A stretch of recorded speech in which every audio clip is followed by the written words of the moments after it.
Hey, and welcome to the virtual reality interview series. My name is Nikia Whitaker-Woody. I am the founder and event coordinator for the VA World Conference and the VA World Empowerment Circle community. The virtual reality interview series was brought about because we wanted to show the realities of entrepreneurship for women as we try to just do all the things. So we're not just coming together to tell tales, but we are sharing our realities, those highs, those lows, and everything in between that it takes to keep going in our entrepreneurship journey. So without further ado, and with great anticipation, let's pave the way for this conversation. Hi, everyone. My name is Nikia Whitaker-Woody, and as you know, I am the host for the virtual reality interview series. So today we have an awesome treat in that we have my fellow season 13 blocks contestant with us today. I call her a friend in my head because I can't do what she do. But without further ado, our enterprising visionary for today is Chrystal Rose. Chrystal is a Hey. human behavior expert and transformative coach. Like, I don't even know what that is, y'all. For high performers who want to accomplish hard things effortlessly. Her unique approach is like HGTV, like one of my favorites, for your life, tearing down your old unconscious beliefs, behaviors, and blocks so that you can build a new automatic pattern that gets you where you want to go. Crystal's proven method and dedication to her craft have helped hundreds of others find the kind of success and fulfillment far beyond what they thought was possible. Mm. So, my first question is like, um, what you do? Yeah, I was gonna say, should we go back to that? Yeah. So I say human behavior expert because I think that's really important. Is that I really do understand why we do what we do. And I'm very interested in discovering the patterns and behaviors and tracing them to the root of those patterns and behaviors for all of my clients and the people that I work with. So people are my jam. Human behavior is my jam. And transformative coach for high performers. So again, I help high performers transform from where they're at to where they want to be. Okay, so question on that. Yeah. Is a high performer a higher paid or higher revenue person, or is a high performer like a personality thing? Yeah, like someone who's really driven, right? Like they are a high achiever, they're ambitious, all of that. And I just don't really love the word achiever, I guess, because I think it does have a little bit of coping mechanisms attached to it. I Achievement. personally am a high achiever and I love the title. It says that I am doing all the things that I feel comfortable to be. Yeah. Yeah. So high then I would consider you a high performer, right? If you consider yourself a high achiever, then that's that. It's that you are doing the things, right? You're doing the most. It doesn't have to be like, oh, you're making X amount of dollars. I work with a wide range of entrepreneurs, executive athletes, people, women in the military, like such a range of humans. It's interesting because I remember on one of your posts, you were like, why can't we be friends? And I was like, because I am not in your income bracket. So it's like, that is great to You hear remember that? all spectrums because I'm like, she'd be awesome to work with, but not me. Oh, no, no. No, I work with people of all levels of revenue and income because I want to be accessible, right? And I don't see as like my more accessible programs as less than. So I have a membership, right? And it's only $59 a month. And I have women that I've worked with at the one-on-one level, that deep, intimate close proximity, women who've been in my mastermind, women who've been with me for years. And I have women who have never done anything with me ever or even in this realm, women who are thinking about starting a business but haven't, so it's such a range of women that I work with because I do offer different levels of accessibility, and sometimes you want to dip a toe in the pool before you dive in, right? And so I want to provide that. Oh, Yeah. taking notes. So you could hang with me. I am going to hang with you. Okay, so let's get to the questions. Yeah. This is an we gonna learn about you thing. I love So, it. what is your biggest business pet peeve? Business pet peeve. I I feel like everything's figure outable. Mm, And so when I used to have team members who would be like, I don't know how to do this, or they just come to me with a problem, I'm very solution focused. And so I've trained the people that work with me to find the solution first, right? Don't come with me with a problem. Come with to me with a solution or two, and let's move this along. And if it's something you can't figure out and you think it's a problem, maybe you can Google it first, oh my because God. maybe you'll I figure it out need to make without ever sure having to I bring need it to to make me. sure that I put that in a clip and send it to my team at work. Because like you write out, I'm a technical writer for an Mm, engineering department. So I write out the SOP and they still ask me the same question that's in the SOP. And it's like, mm-mm.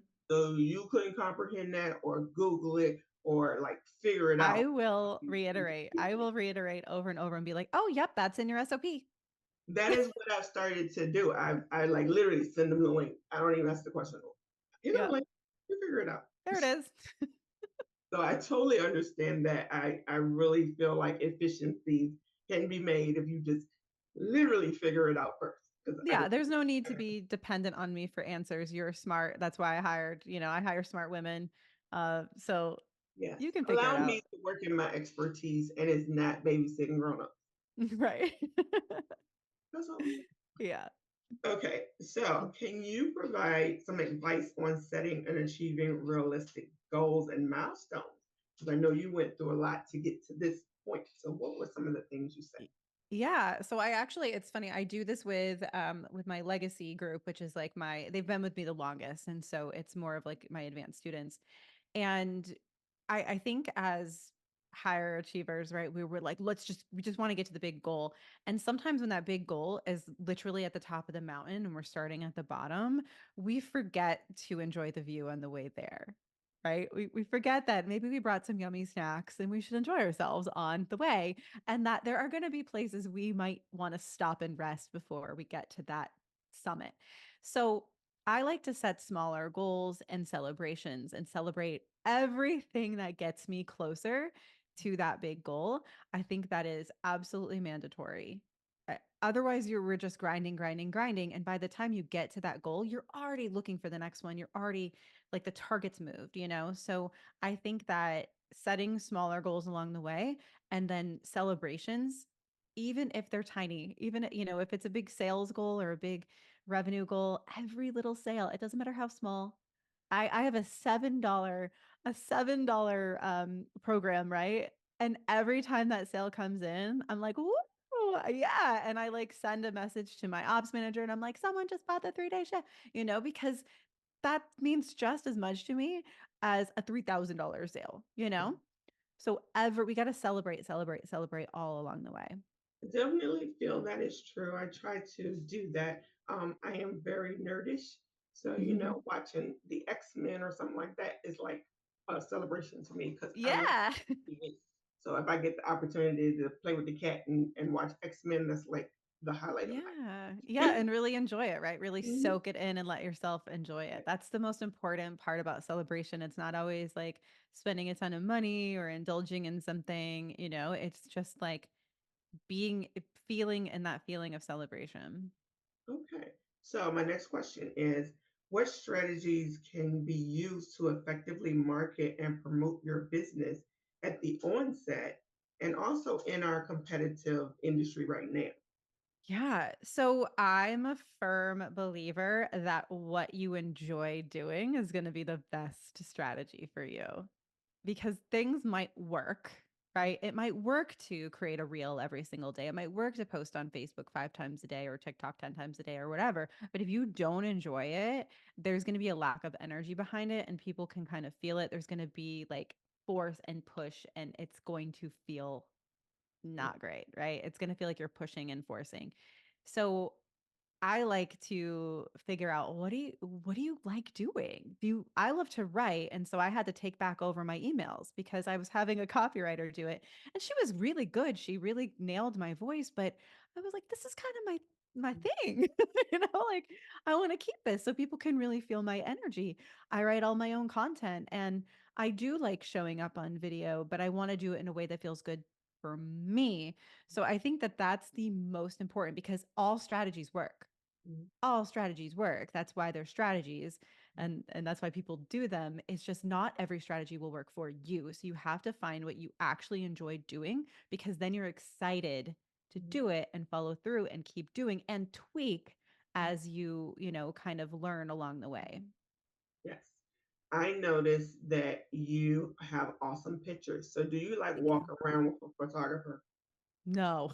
I, I'm like, it is the I most wish. amazing pictures. Like, is she walking around with a photographer? Because like, So so I have a lot of professional pictures because in a past life I was a boutique owner. And so I did a lot of clothing shoots, right? Brand product.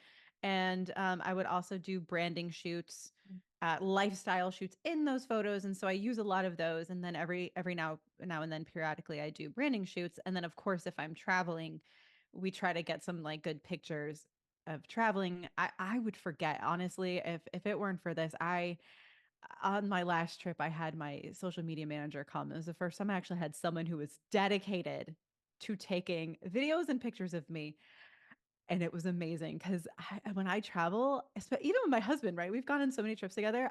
I don't think we've ever taken pictures together any of these trips. We just don't. We're in the moment, and I'm so in the moment, especially when I'm on retreats, things like that. So I kind of collect photos in a variety of ways that I can, and even when I'm just, the selfies that I take are, I might snap a few and send them to my ops manager, or she grabs screen grabs from videos that I need. So it's a village. It takes a village to get all these pictures of me. I am the picture person, like in my family, in Are my you? friendships, in my business.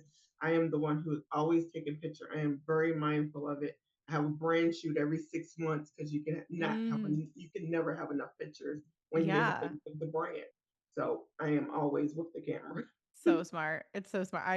I would probably never take a picture, never travel if I wasn't, needing it. Like that's just like such an important part of my brand is to show Yeah. up all the time. So Yes, that is a part of my brand too, being authentic. So I have to mhm. show when I'm not feeling well, when I'm having an awesome Mm, time, even when I'm having libations with my cousins, I show it all because I yeah, want to show that entrepreneurship can be anything you want.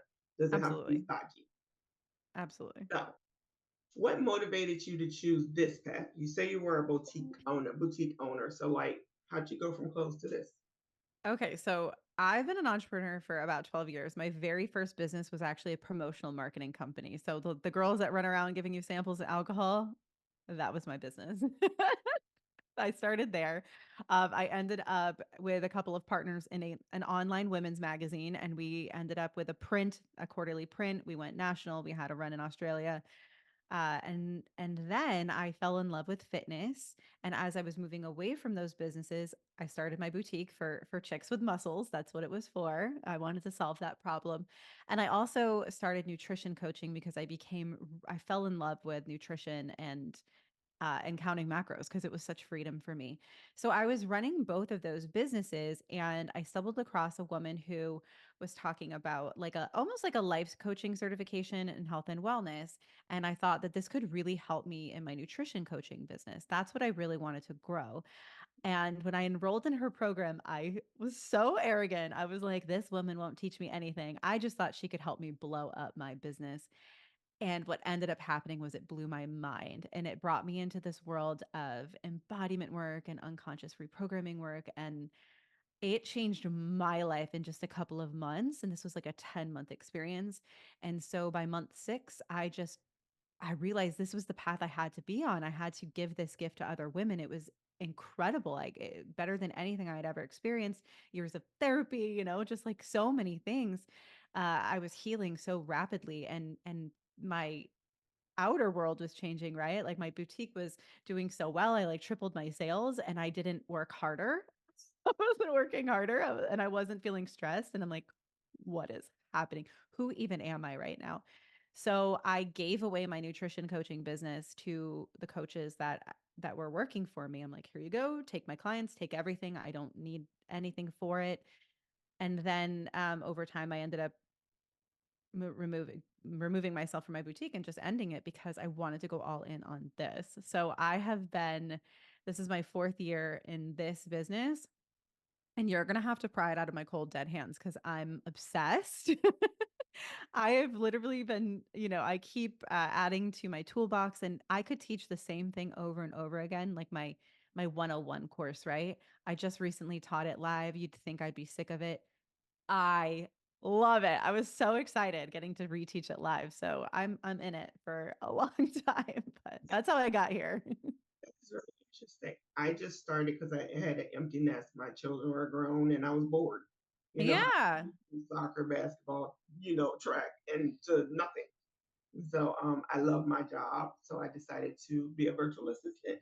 I Yeah. did start my business, and then I had a business partner, and then I chucked all that and started over again with this particular part of my business because this is the second part. And so I love it a lot. I never find it boring. Everybody's like, "Why are you always working?" I was like, "Because I just love what I'm doing, and I Oh, want to do it. yeah. It's just everything to me." I still have a healthy life where I spend time with my family and everything, That's but important. I still enjoy what I'm doing. So definitely Yeah. can understand, the pivot you made and how awesome you feel about, what you're doing. So definitely Yes. This appreciate is that. the thing. Okay, so you've had like multiple businesses. So can you tell me one lesson that you wish you learned sooner? Oh, goodness. One. You can Well, pick one. I really think it is putting a lot of energy and effort into one thing before you branch into another, because I would do so many things at once. I'm a multi-passionate human, and I really realized, and that's why I went all in on the coaching, and I told myself, okay, you can do lots of things under this roof, right? It all feeds the same beast. You can do retreats and a podcast and courses and one-on-one, but it all has to be here. It can't be I'm running over here, the chapter leader of blah blah blah organization and then also have another business and all of that.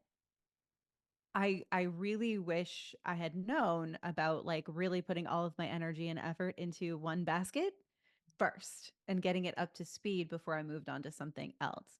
But I also really believe that I needed to do all of those things to find this path, because I wouldn't be here, right, if I hadn't have done all of the things that I had. Yes, that's so true. I did start off with my virtual assistant business, and then 3 years in, I was like, okay, I see a need, and so I'm going to start the second part. And while I was, Yeah. in the development and planning of the first business, I started to get SBA certification so I could work with the government and corporations. Yeah. So that just feeds into the next business, which is the network of professionals that I'm meeting are going to help me support the contract that we win. And so that's Mm. a win-win. So, I have a whole plan, but I did make sure that I started out like figuring out what online entrepreneurship was because I have no formal business training. I was just Yeah. like out there, Yeah. figuring all the things out. So I definitely Yeah. understand the putting energy into one thing, but my brain is always like 4 steps ahead. So Yeah, and I wish I had understood the value of investing in myself, like investing in coaching and things like that earlier on, because I would have gotten to where I wanted to go a lot faster. understand that. I literally did not invest in coaching at all. I just did my first retreat last year, and so that was my first foray into coaching. But Yeah. I felt like in my hemisphere there was a lot of fakeness, there was a lot of misinformation. It was very Mm. chaotic. So the trust level was like I can really figure out most of this on my own, but I Yeah. am opening up to the reality that I don't know a lot of things, but I can figure out most things. So I'm being Yeah. intentional on, okay, I'm going to do this program and, I'm going to go all the way with that before I start something else. So I am Totally. opening up to, okay, how can someone drive me more forward? Mhm. Definitely Yeah, want and to. it's all different. Like there's a lot out there in the coaching space. I mean, it is the Wild West. And it's funny because I spent, the first 4-ish years, right? Really honing my craft and getting really, really, really good at what I do and making sure I get my clients insane results, while leaving that whole like sales and marketing piece, like just not, it wasn't the focus. Obviously, I had to, sell my stuff, but now I'm learning a lot more about funnels and business and how to reach people. But I do believe that a lot of people, their marketing is a lot better than their actual skills, which is unfortunate. It is Um, very unfortunate. but we all got to learn that lesson when we hire someone who they're not it. We have That's to true. trust ourselves, you know. Yes, I mean, I've been an administrative assistant for 29 years, so I Mm, feel like I have that expertise. But also too, I know that certain things can still be honed. I am always taking classes, totally, and yeah. I knew too that I am not good with marketing because I don't want to be salesy because I am going on the thought process of I don't want someone to sell to me. But I learned while we were on the blocks that I had to have an onboarding and I had to have a customer journey that included Yeah. all these things. But if And someone's selling something you want, you don't mind it. right, because you're gonna get to me in the first couple of seconds. I'm gonna be like, all right, I'm gonna pay attention. But Yeah. some people are just long-winded, and then they send me 20 Mhm. emails before they get to the point. Or I went on something the other day, and I was looking for tires. I went and I chose the tires I want, and then it says, call us for a quote. Like, what do you have a website for? Why'd you go through this whole process? And then I gotta call you. Like, that annoys me. So I try Yeah. Chelsea, but my team is like, you gotta sell it. I'm like, so I'm working on building that.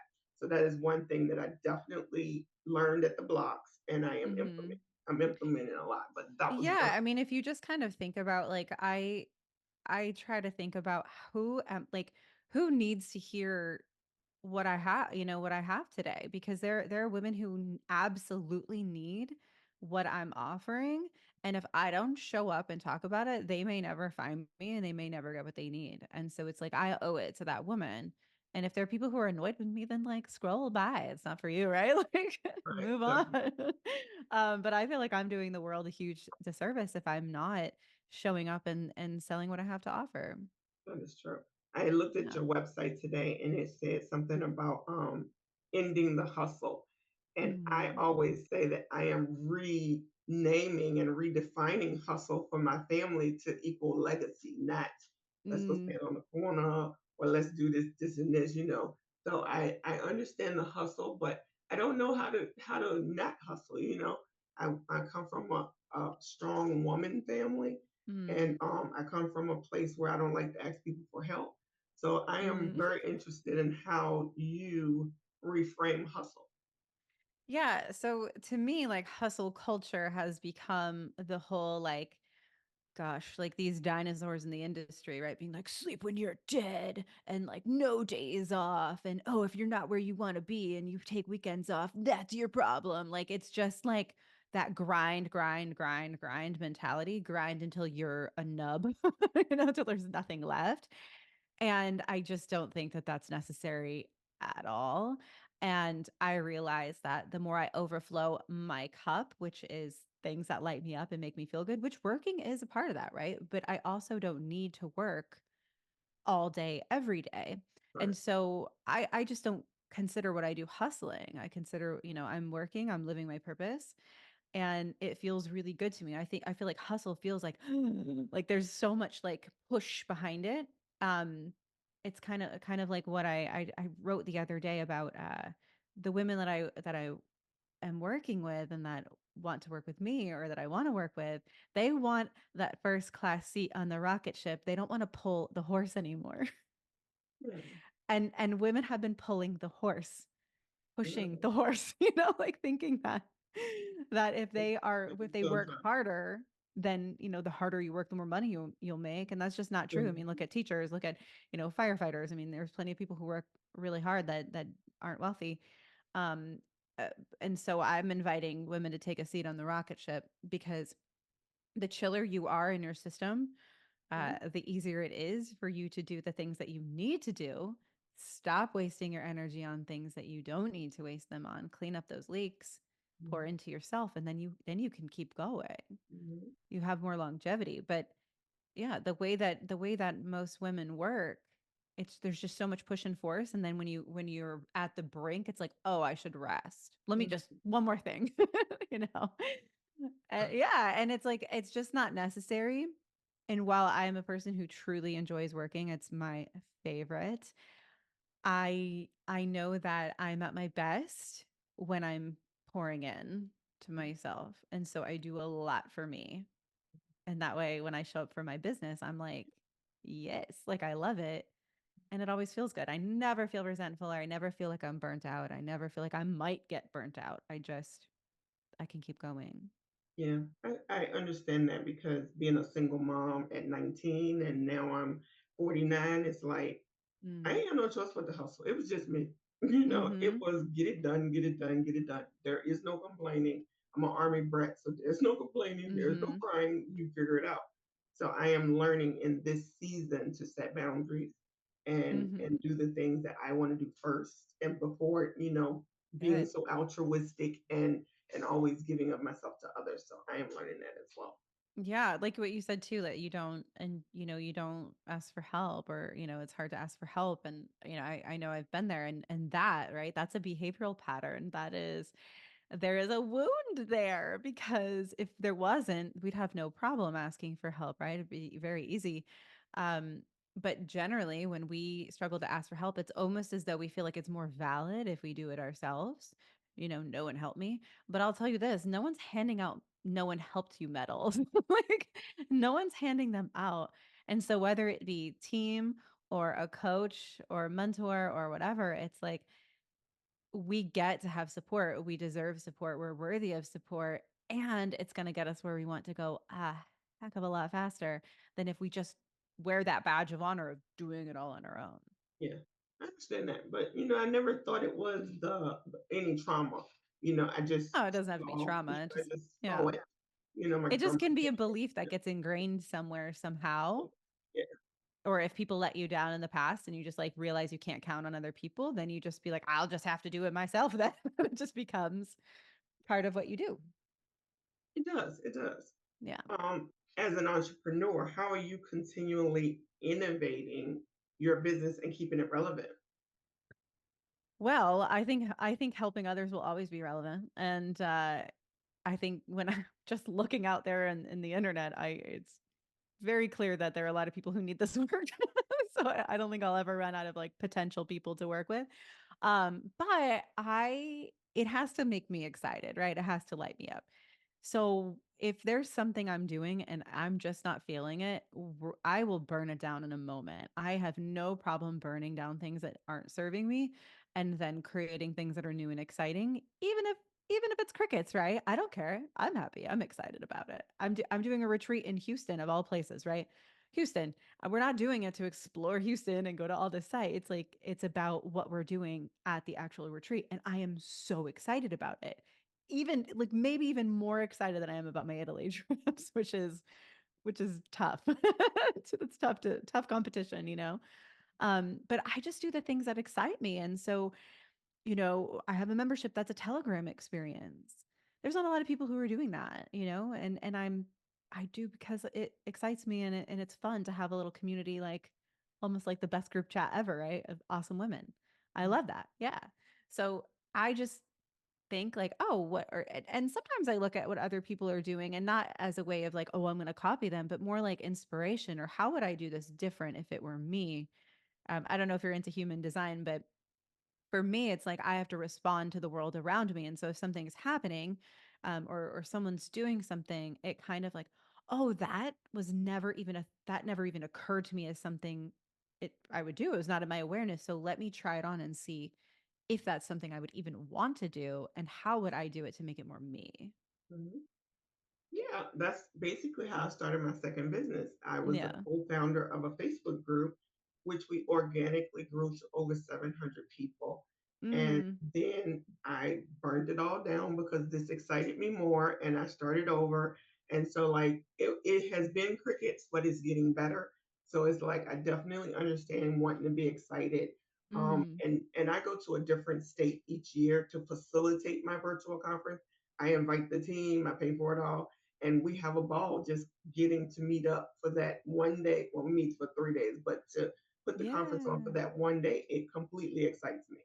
To be able to have fun with my team in person and Yeah. all the stuff that we are learning and everything. So definitely understand that you got to be happy first, because if I ain't feeling it, I will quit real quick. Yeah, you're not gonna it's the longevity, right? If you don't enjoy what you're doing, you're not gonna stay in it. And I think that that's why I moved on from a lot of the other things that I was doing in the past or the businesses that I had done in the past. That one It's at my house. like like I liked I like the outcome of a lot of the things before where like the clothing business, having a boutique. I loved the reviews I'd get of, "Oh my gosh, I felt so confident in this dress. Thank you so much for what you do." But I didn't like the process coming up to that. I didn't like buying the clothes. I didn't like taking the photos. I didn't like a lot of those parts and pieces of it. I didn't enjoy it. But in this space, I enjoy the whole process. I enjoy working with my clients. I enjoy like getting them, where they are in the beginning. I enjoy the wins that they get, I enjoy the whole thing. And so because of that, it keeps me in it. And so I just don't do anything I don't want to do. I just don't. I And if agree. it has to be done, someone else does it. I will pay someone else to do it. But if it doesn't have to be done and there's another way we can accomplish whatever it is, then we do that instead because I just will not put my energy towards anything I don't want to do. And whether that be in my personal life or in my business, I do not do anything I don't want to do. I understand that. I love doing laundry. I don't like putting laundry away. So I leave it on the floor for like 3 weeks, and then I Yeah, invite my cousin over to fold them up, and I pay her. exactly. Okay, I have this one question that I loved. I was watching um Hoda Kotb's podcast, Mhm. and she did it with Mr. Emmanuel. And so he had a question. He said that Noah had the faith that the rain would come. What was your first raindrop in your entrepreneurship journey that said, "Oh my God, it's coming"? Mm, what a good question. I think in this coaching business, it was I had gone through these practice sessions, right? That I was coaching for free. And when I opened up, like, hey, I'm going to start taking real clients now, and people were jumping at it, I was just like, oh, oh, wow. And I realized that again, like all of the things I had done in the past, I've been in the online space for a long time. And so I've built a lot of trust and recognition from people who've been following me since like day one, like way, way, way, way, way back. And so women who had bought dresses from me were raising their hand saying, I don't even know what you're doing, but I want in. I don't understand it, but let's go.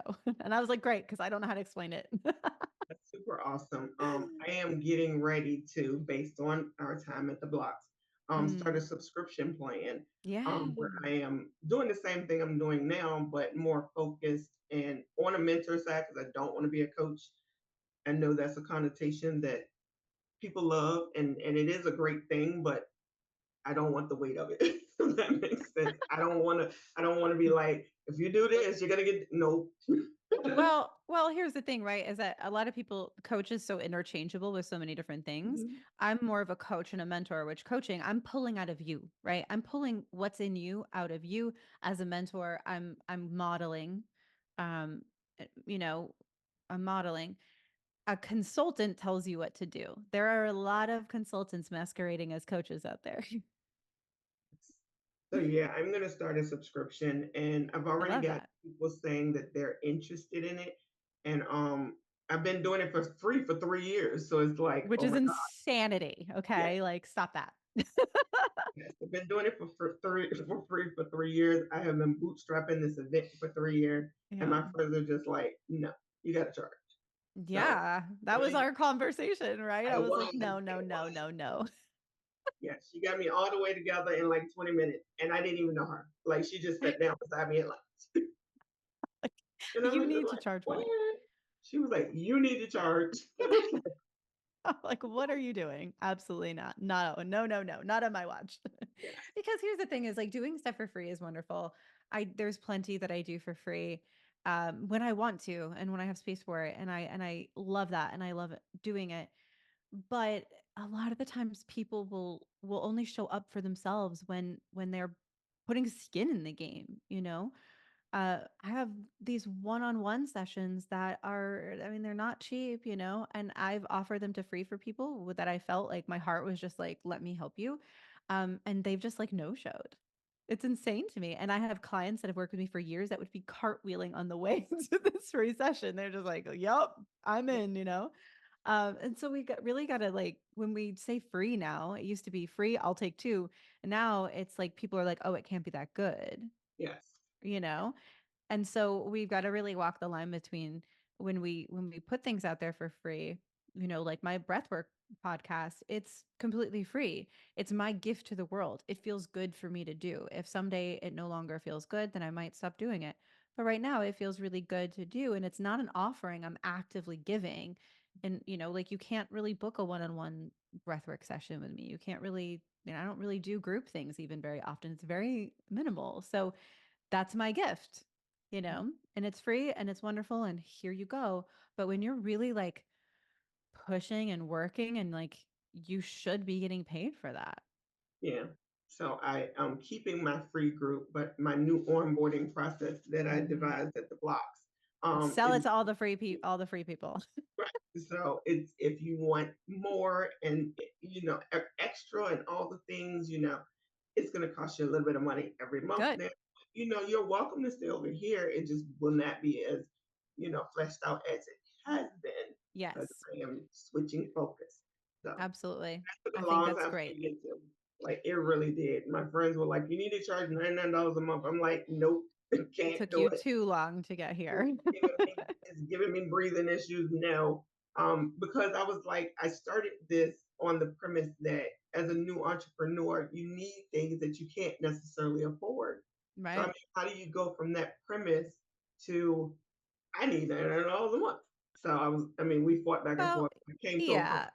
Well, and then not afford, or it's like, what are you going to get out of this, right? Because I know an hour with me will change your life. I know that 1000%. I stand by that and I believe that. And therefore, based on everything I've learned, my education, my investments, and all of that is why my pricing is what it is. Right. And so I can stand behind it. And I think that there's so much like demonization of money and people who charge money. Like, no one's mad at, you know, Target, like a Target employee making their money, right? But then people who are helping others are somehow expected to do this for free. And that's just crazy, right? Oh, so you're doing something wonderful for the world, so you should do it for free? Like, no, yeah. no. Always had this service based need to want to help. And so, I am blessed. I do make a decent amount of money. So I mean, it never thought to me that I needed to charge because I'm like, I'm blessed. I want to help others. Sure. But Yeah. now it's like, okay, I can't get you to do one thing. So I guess I do need to charge. Yeah, and that can work for a time, and then not so much. But not being able to afford something, I always ask myself, like, how can I afford this? If it's something I want, I'm like, how can I? And if it's something that you know, rather than being like, oh, it's too expensive or I can't afford it, I say like, I don't see the value in this for me, you know, Yeah. because there are some things that I'm just like, currently the value is not there for me to invest in that. Yeah. I don't see it. I understand why the pricing is what it is. I'm fine with them Yes. charging that pricing. But for me, I don't feel the exchange of value for me yet. And so I'm just not there, Yeah. you know? Yeah. That's how And if I it's something I want, I'll figure that out. That's how I budget things. If I see something during the year that I like, I put it on my to-do list. And then at the Yeah. beginning of the year, I'm like, okay, do I still want to do this? How much do I budget every month to be able to do it? So Mm. I travel a lot and everybody's like, well, how do you travel so much? I'm like, I budget. I ain't rich. Plan it. Yeah. I plan it out. If it's something I want, I'm going to get it. Whatever way I need to get it, but I'm going to get it. So I Yeah. think a lot of people just don't understand the get rich quick or the I want it now. I'm going to Hmm. get it now type of thing. As a responsible adult, that can't be the case. Yeah. Or figure out how to make it happen. It's just a matter of, instead of just saying, I can't have this or I can't afford this, it's like, if you really want it, like, how can you make it happen?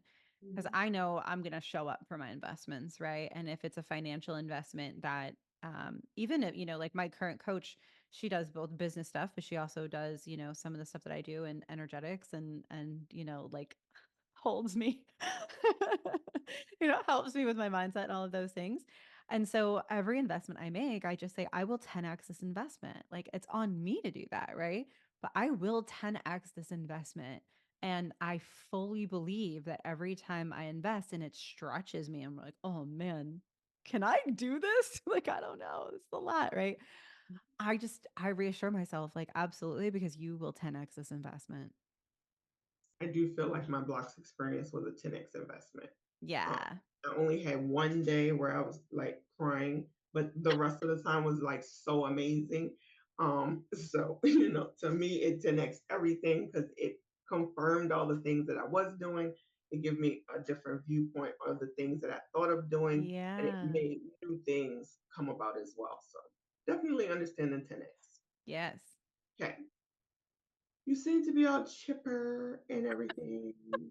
So, how do you handle setbacks? Okay.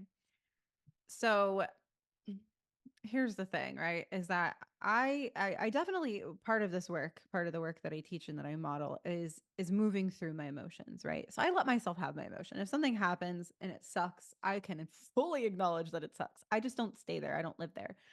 And I also really believe I actually just recorded an episode for my membership about this. Like I called it, what I do when shit hits the fan.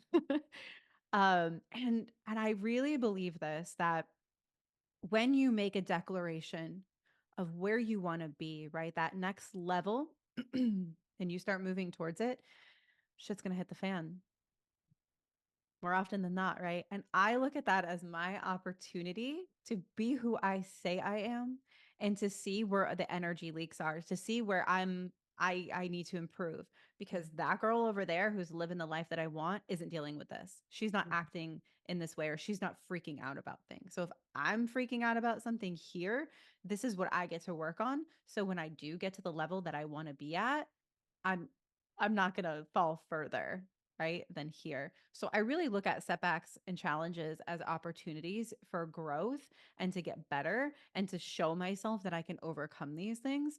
And again, it's like an initiation, it's a qualification to that next level. So I really look at it like that. I'll might cry about it, right? I might cry about it. And then I'm just going to be like, okay, let's go. Yeah. What do I need to shift? Yes, definitely understand that because as you can hear, I sound like a dude. But No. I literally got sick in October, and I've been dealing with this the whole time since. And everybody's like, Mm. "But I still see you working, and I still see you on the internet." It's like because I can work from my bed. Yeah. It's something that I need to get done, and I'm not going to let something little, even though it's little, get in the way of me doing what I want. Yeah. Out of the way. So I appreciate you not having the pity party. No, I mean, I think it's really important to give yourself space because there tends to be two ways that we react to strong emotions, right? We either one shove them down and we're like, nope, or two, we like swim in them. And we get this like negative feedback loop between our thoughts and our emotions. And so I really believe that if we can let ourselves feel the feelings and then we move through the feeling, and then it's like now we have the clarity and we've released all Yeah. that stuff. So now we can move forward as opposed to like, I can't deal with this or just let it go, right? I've already let it go. No, you probably haven't. Like you've got to let yourself feel and have that experience. So I've learned through this work. I mean, and this is what I teach, right? Is to really move through your emotions and let them be there. So I don't swim in them. I don't wallow. And I'll give myself a day. Sometimes it just depends, right? Like if it's just one of those days, or if something really big happens, I don't want to just power through it. I will give myself the space to be upset, to be angry, frustrated. I am a big fan of screaming in pillows or rage rooms to express anger. I let myself have whatever feeling is coming through and then I move through it. Mhm. I've just learned to do that because I've always Good. had to be prim and proper and professional. Mm. So I've learned to be like, I'm not gonna let it bother me. Or I learned that I get to a limit and then I burn everything down. So I Yeah. recently, set boundaries, and I'm just not giving people the energy that they're expecting. I'm just Yeah. this doesn't work for me. I'm not going, or you I did love that. something I didn't like. So, I'm just not dealing with that no more. So, I mean, I it love has that. become very freeing, and it's become more peaceful. I had a Yeah. cookout the other day and it was like so peaceful. I didn't have to do anything. Like I literally sat in the chair.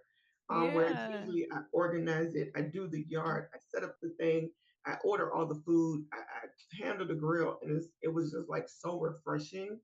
And like everybody was gone by 7 o'clock. The yard was clean, and I was in my bed watching TV by That's 8 o'clock. amazing. Like never ever in life.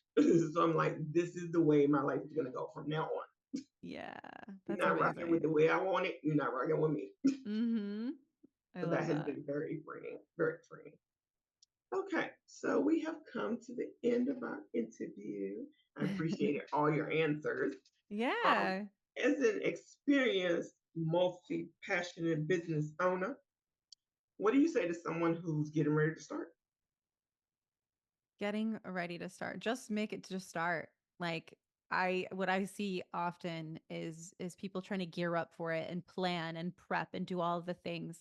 And honestly, you just need a way for people to pay you to get started. You don't need a website. You don't, like all you have your beautiful brain and a way to get people to pay you.